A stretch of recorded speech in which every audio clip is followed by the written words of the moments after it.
This big picture special, we are in conversation with author Amitav Ghosh. Amitav, one of the very interesting information that you've given us in the book is about how the modern oil industry may actually have its roots in Burma. And an interesting argument that you made is that somehow imperialism and colonialism may have actually delayed the climate change crisis because it ensured that countries in Asia did not develop as fast as their Western counterparts.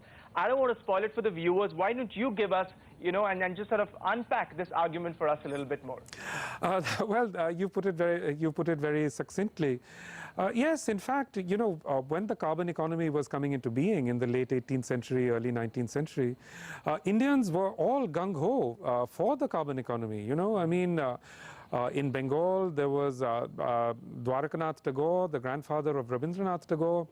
He was a great enthusiast for the carbon economy. He immediately saw the possibilities of steam technology. He bought a coal field, the Raniganj coal fields. He created a steamer line, and he was a great visionary in that sense.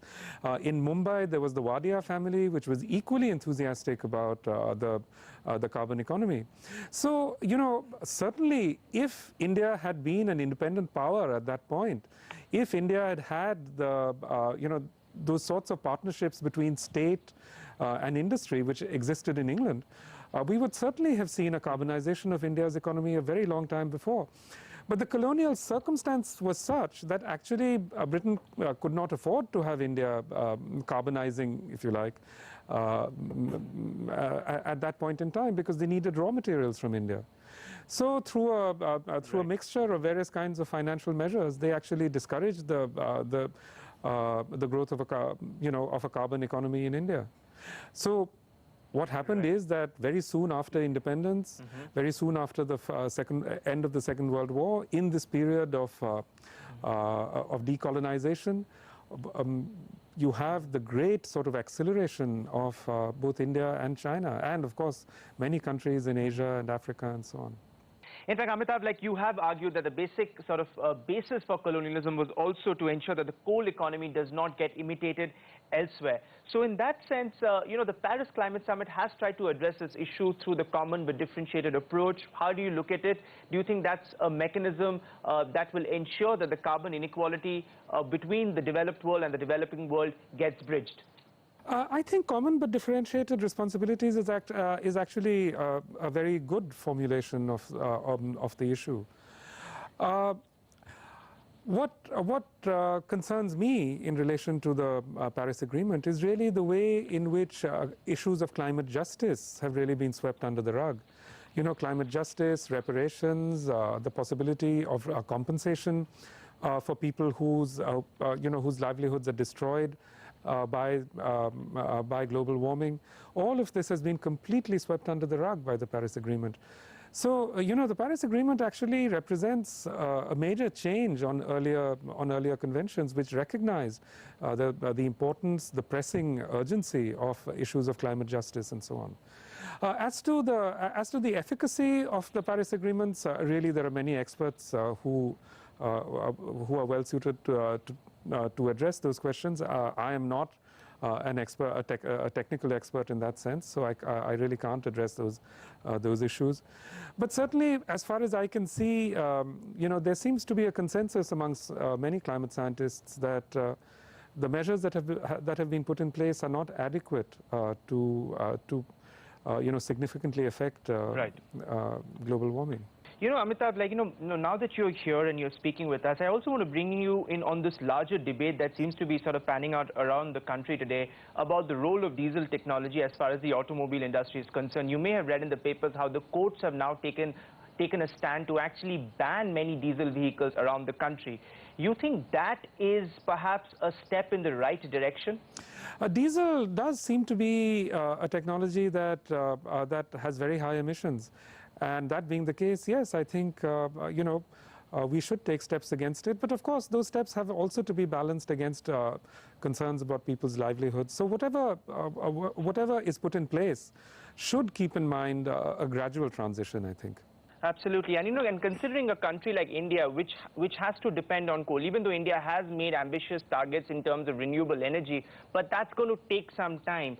In the absence of that, how does a country like India strike a balance between growth on one hand and sustainability on the other hand? Because you need growth to still pull millions of people who are in abject poverty. It's a very tricky question, and in fact, the average Indian consumes our power consumption, much less of it proportionately is from coal than is the case with an American.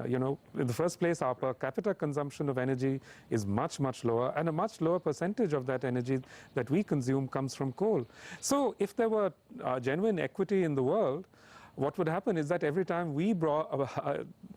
a sort of thermal power plant was brought online in India, one should be closed down in Germany or in the United States, and they should use their great wealth to find renewable substitutes.